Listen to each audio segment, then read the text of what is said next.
A todos. Como ele disse, né, mais um encerramento de ciclo, né? A gente chega aí no Natal, um tema super em alta, todo mundo fala de Natal, e eu vim trazer uma proposta diferente da gente historicamente conhecer o Natal. E esse Natal, nascimento de Jesus, né? Vamos ver se é isso mesmo que está acontecendo, porque assim, conhecer a história é muito importante para a gente poder passar para frente o nível de conhecimento mesmo. A gente começa, afinal, o que é o Natal? Se eu perguntar aqui para cada um o que é o Natal, cada um vai ter uma resposta, porque ninguém tem os mesmos pensamentos. Mas, historicamente, como surgiu a festividade na humanidade? O Natal, como se conhece nos dias atuais, que tem a sua origem no paganismo do século II, olha quanto tempo atrás, século II, depois de Cristo, por volta de 274 depois de Cristo, quando então o imperador romano Aureliano determinou que se comemorasse o início do solstício de inverno, em homenagem ao deus Sol. Naquela época, o que acontecia? Solstício de inverno, gente. Nós moramos no outro hemisfério, né? Agora, dia 21 de dezembro, começou o solstício de verão pra gente. E lá é inverno. Então, devido a essa cultura do sol, colocou-se esse... Isso a gente vai ver mais pra frente. O cristianismo, né, que é a igreja que a gente conhece, que a gente começou lá, a igreja católica, incorporou essa atividade pagã, porque, na verdade, esse 25 de dezembro era uma festividade pagã. E a transformou na comemoração do nascimento de Jesus. Então, eles pegaram a festividade pagã, que era comemorado o Deus Sol, e colocou o nascimento de Jesus. Considerando pelos cristãos, até os dias atuais, o Sol, o Filho de Deus, a encarnação da justiça divina, bonificação, luz do mundo, está errado? Não. Mas a nível cultural, começou-se com uma tradição pagã. E aí, o Deus Sol, quem é o Sol? É Jesus. Ele continua sendo? Continua. Esse daí como é que é o nome dele? Aureliano. Muito obrigado. O Aureliano é esse senhor aí, né? Sabe-se que, historicamente, não há nenhuma comprovação que Jesus de Nazaré tenha nascido na noite de 25 de dezembro. Não tem nenhum registro que fala que Jesus nasceu dia 25 de dezembro. Até porque não faz muito sentido, né? Se você procurar a fundo ali, não tem muito sentido mesmo. Até mesmo porque a época de seu nascimento sequer existia o calendário e o sistema atualizado de hoje. Isso não tinha, né? Porque o pessoal ia lá, ia a lua influencia em tal coisa, então nós vamos escolher isso. Não tinha o calendário que a gente tem hoje, janeiro, fevereiro, março. Não tinha. Não existia. Então, como que a gente vai provar que Jesus nasceu dia 25 se não existia o calendário na época dele, né? O decreto de nascimento de Jesus de Nazaré seria comemorado pelos cristãos no dia 25 de dezembro, somente veio a ser estabelecido durante o papado de Júlio I. Então, Júlio I, querendo trazer, né, os pagãos para a nova doutrina que estava se instalando em Roma, ele colocou que o 25 de dezembro, dia do Deus Sol, seria o nascimento de Jesus. E aqui eu coloquei a imagem de Jesus indo para o sol. Tem coisa mais bonita do que aquilo ali? Jesus, né, caminhando para o sol, que é o sol da nossa vida, o sol que brilha, o sol que nos ilumina. Ele deixou de ser a tradição? Não, só não é 25 de dezembro. Mas ele continua sendo o sol. A Igreja Católica, no princípio do cristianismo, percebeu que teria que usar artifícios para cristianizar o povo romano. Então, o que eles tinham que fazer? Eles tinham que cristianizar de alguma forma. Eles não queriam mais vários deuses, não queriam o paganismo, queriam que tivesse uma religião. E eles escolheram a religião cristã, né, que vem do Cristo, para isso. Que até então não praticante o paganismo e o politeísta, religião oficial do Império Romano, né? No Império Romano praticava-se, eu falei, né? A religião do vários deuses, cultuar Deus Sol, fazer festa não sei do que, enfim, tem várias coisas aí dentro da história dele. Decretando a partir daí o cristianismo como religião oficial de todo o Império e usou de datas de divindades pagãs como ponto de partida para a introdução da nova doutrina, que surgiu naquele povo. A exemplo da figura de Jesus de Nazaré, lugar do Deus Sol invicto, e tantas outras incorporações da cultura pagã usada pelo cristianismo primitivo como forma de se aproximar aos novos fiéis e conquistar a simpatia. Eles precisavam conquistar aquelas pessoas. Eles tinham necessidade de trazê-las. E naquela época não é o amor de hoje, né, gente? A gente hoje, né, a maioria tá por amor, né? Estamos todos, maioria vai para sua doutrina, vai para onde quer, por amor, porque gosta, porque se afiniza, enfim, ou por realmente necessita de uma pessoa que lhe chame mesmo a atenção. Mas naquela época, não. Ninguém tinha religião, então eles instituíram que o cristianismo ia fazer parte do Império Romano. Desde a Idade Média até os dias atuais, o cristianismo passou por diversas modificações, adaptações ao longo dos séculos, e com ele transformou-se também o significado do Natal em meio à humanidade. O Natal que a gente vê hoje é o Natal que a gente era quando a gente era criança? Não é mais, porque as pessoas hoje só querem o quê? O presente. Não querem ser presente, elas querem ganhar presente. Então, na nossa época, a gente ganhava umas coisas muito simples. Às vezes pacote de bala, às vezes pacote de biscoito. E todos ficávamos radiantes. Mas por que ficávamos? Porque toda a nossa família estava ali em volta daquela mesa, comemorando, conversando, alguns brigando, normal. Com o tempo surgiu a figura do presépio. Olha que legal, o presépio foi inventado por Francisco de Assis. Muito interessante. Quando eu falei assim, gente, olha, o presépio foi, né, idealizado por Francisco de Assis. A árvore de Natal, inventada por Martinho Lutero. Legal, né?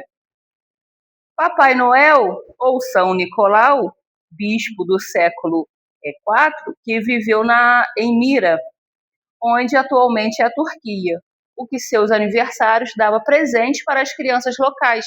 No aniversário dele, ele é quem presenteava as crianças. Então ele passou a ter essa simbologia do Papai Noel, que dava o presente. Aí juntaram, né? Precisavam trazer as pessoas, então associaram os presentes à data do aniversário de Jesus. E quem tinha que ganhar o presente era o aniversariante. Mas aí inverteram os papéis aí, né? Trenó com renas voadoras, presentes de Natal, que remonta aos três reis magos, que foram até Jesus de Nazaré com seu nascimento para lhes presentear. Então as renas traz a referência dos três reis magos. Isso também eu não sabia, que é bem interessante, né? Hoje a gente fala, de onde saiu as renas, gente? Papai Noel a gente já conhecia, que era de São Nicolau, mas as renas eu achava que era só os bichinhos que estavam lá que alguém inventou. Mas não, está trazendo uma referência aos três reis magos que foram visitar Jesus. E aí coloquei a figura do presépio. Mas aí vem a pergunta: qual o verdadeiro sentido do Natal? Aquelas histórias ali é legal, presépio, árvore de Natal, tudo isso é muito bonito. Quem não ia gostar de ganhar um pinheirinho? Quem não ia gostar de ter uma árvore de Natal daquela de 2 metros em casa, toda brilhante? Quem não ia? A casa fica mais bonita, fazer a nossa magia do Natal, aquela coisa de solidariedade, do amor, da caridade, que fica mais aflorada durante o Natal. Mas qual será o sentido real do Natal? O Natal é uma oportunidade de renovar os votos e seguir os princípios éticos e morais ensinados por Jesus buscando a evolução espiritual e a prática do bem. Se é aniversário de Jesus, qual o melhor presente que nós podemos dar a ele? É a prática no bem, é a auto-melhora. Quando a gente não só doar alimentos é bom, muito, mas nem só de pão vive o homem. E você doa só em dezembro? A pessoa só come em dezembro? Né? Então a gente tem que ter essa prática mensalmente. Ouvir, doar de si, doar. Eu não tenho alimento para doar, mas eu posso doar a minha presença. Eu posso doar um ato de serviço. Eu posso fazer qualquer coisa nesse sentido e que vá me levar à evolução espiritual e à prática do bem. Mas isso é o ano todo. A doutrina espírita nos orienta a refletirmos o momento do Natal com a esperança no amanhã, no desenvolvimento de uma consciência humana sintonizada com a mensagem do grande mestre. O que Jesus veio falar para a gente quando ele esteve aqui na Terra? Qual foi a mensagem que ele passou? É outra pergunta que é interna. Porque para qualquer um que a gente perguntar aqui, qual a mensagem de Jesus para você, né? Cada um vai ter uma mensagem única, porque nós somos únicos. Então, a partir do momento que nós somos únicos, não tem outra Elisiane, não tem outra Indianara, não tem outra Taninha no mundo. Não tem, só tem você. Então, se a gente é único, a gente tem que fazer essa pergunta pra gente: o que eu estou oferecendo? Jesus, como espírito de mais alto gabarito. O que ele quer dizer que mais alto gabarito? O que é um gabarito? Pra gente seguir. Né? Você bota ali o modelo e segue. É um gabarito. Vai corrigir uma prova, você coloca ali em cima, já está marcado, é só você corrigir a prova. Então, Jesus é o nosso gabarito, que veio à orbe terrestre para ensinar o homem o amor verdadeiramente, mostrar o caminho da verdadeira felicidade, porque a verdadeira felicidade não está no presente que você vai ganhar dia 25. A verdadeira felicidade, ela não está lá fora, nas lojas, as vitrines estão maravilhosas, lindas, mas a felicidade está ali, momentânea talvez. Agora a gente colocou ali o mural dos sonhos. A gente tem sonhos de conquistar algo material. Sim, mas é a verdadeira felicidade? Ele traz uma felicidade. Claro, quem não fica feliz de um sofá novo, quem não fica feliz com um carro novo, quem não fica feliz com um telhado novo, qualquer coisa. Mas aquilo ali é a verdadeira felicidade? Se você não tiver aquilo, você nunca vai ser feliz? Então, são perguntas que a gente tem que fazer pra gente. Que nada de material tem, mas sim decorrente justamente do desapego das coisas do mundo grosseiro em que encontramos reencarnados, e ao mesmo tempo conquista de elevação espiritual pela prática do amor, caridade, por nós vivenciados, né? Faltou o nós ali. Então tudo que a gente vivencia, tudo que a gente pratica é o que a gente vai levar. Então dia 25, que a gente, à volta da nossa mesa, à volta da nossa ceia, que seja eu e Deus, eu e Jesus, eu e meu marido, eu e minha esposa, eu e meu filho, eu e meu gato, eu e meu cachorro, não importa. O que importa é o que a gente está vivenciando naquele dia. O que eu estou vivenciando aqui dentro? A importância de olhar, a reflexão do Natal é olhar para si, além das datas comemorativas que a gente acabou de ver, que não tem muito a ver com o que a gente aprende. Presentes são legais, são ótimos, maravilhosos, bem-vindos, mas que a gente tenha essa conscientização. Não estou falando para ninguém fazer não, gente. Se, não vou comprar porque eles vão... Não. Só ter apenas consciência. Pra gente não ficar igual esses bonequinhos ali, né? E agora?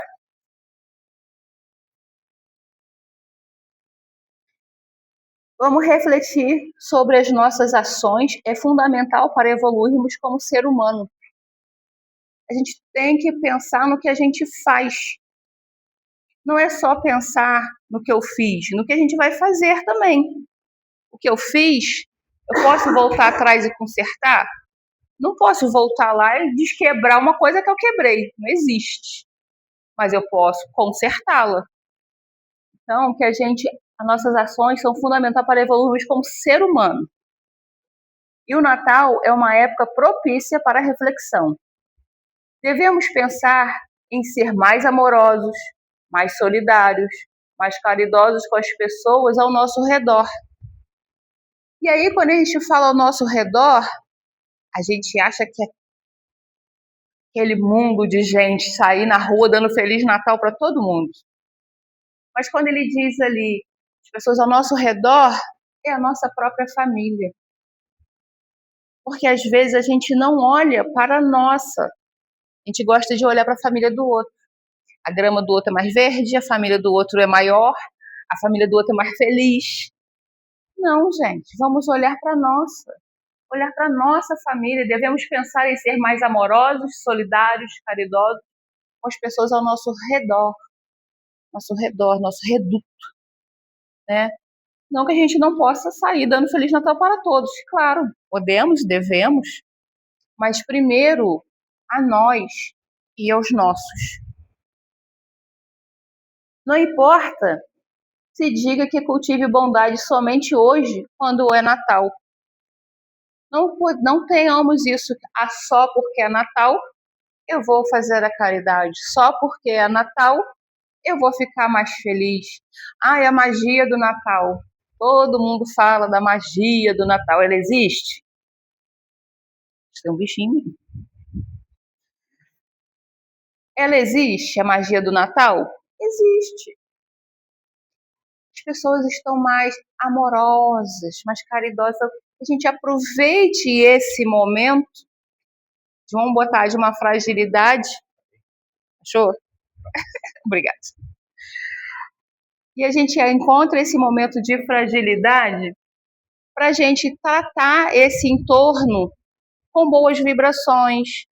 Nesse Natal, que a gente possa trazer aquela pessoa que é difícil, precisa botar na sua mesa para ceiar contigo, mas que ela ceie aqui, que você traga ela à sua mente, ao seu coração, de bom grado. Ainda não é o momento? Tá tudo bem.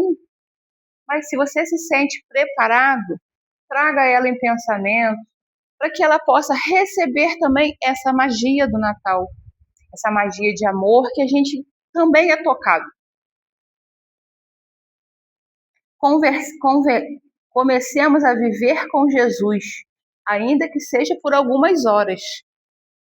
Seja por algumas horas do nosso dia. Não precisa ser o dia todo, mas que a gente tire aquele momento de reflexão, não só no Natal. Só no Natal o pessoal lembra de fazer oração na hora da comida.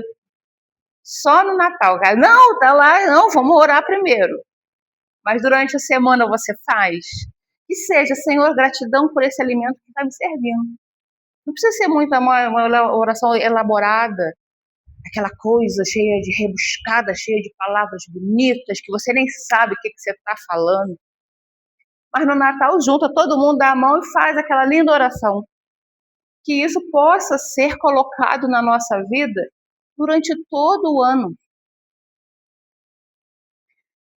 Que é estar com Jesus um pouco do nosso dia. E de quando em quando, e aprendermos pouco a pouco a estar com Ele em todos os instantes, tanto quanto Ele permanece conosco, porque ao contrário de nós, Jesus nunca nos abandona. A gente sim esquece. Esquece de agradecer o alimento que foi posto na mesa, a gente esquece de agradecer porque levantou da cama, a gente esquece de agradecer que a gente tem duas pernas e vai caminhando até aqui. Esquece que tem uma cabeça que pensa. Olha quantas coisas boas a gente tem. A gente passa por desafios? Sim, sem sombra de dúvidas. Mas que Jesus possa fazer parte dessa nossa vida, trazendo aquele sol, aquela claridade, aquela luz, aquele calor do sol para dentro da gente. Tanto quanto ele permanece conosco, tornando diariamente ao nosso convívio e sustentando-nos para sempre. Então, quando a gente fala nos sustentando para sempre, Jesus nunca, não tem um ditado, uma música, não sei, que Deus larga as 99 para ir buscar a sua ovelha. E quantas vezes nós não somos essa que deu uma fugida ali, que desviou um pouquinho o caminho, vai deixar todo mundo aqui, vai lá nos buscar. Mas aí a gente tem que estar ali, ó, permanecendo conosco, tornando diariamente o nosso convívio e sustentando-nos para sempre. Só que quem tem que abrir a porta? Sou eu. Quem é que tem que fazer o contato? Sou eu. Então, que nós tenhamos nesse Natal essa consciência de trazer Jesus para dentro de nós. Quem disse isso foi Meimei, no livro Antologia Mediúnica do Natal, psicografada por Chico Xavier. Então, que essa linda mensagem, né, que não importa se diga que cultivas a bondade somente hoje, quando o Natal te deslumbra. Comecemos a viver com Jesus, ainda que seja por algumas horas, de quando em quando, e aprendermos, pouco a pouco, a estar com Ele em todos os instantes, tanto quanto Ele permanece conosco, tornando diariamente o nosso convívio e sustentando-nos para sempre. Que essa mensagem seja para a gente um bálsamo, seja para a gente a nossa oração do Natal, que a gente possa trazer essa claridade, não só que deslumbra, mas que aquece o coração, como a gente viu lá no começo. Jesus é comparado ao sol. Nada mais justo do que ser um dia 25 de dezembro, que é o solstício de inverno. Olha que as coisas se conectam, né? E aí, pra gente encerrar, eu trouxe, né, o nosso violão não tá aí, então eu tive que trazer a música, né? O nosso violão não veio,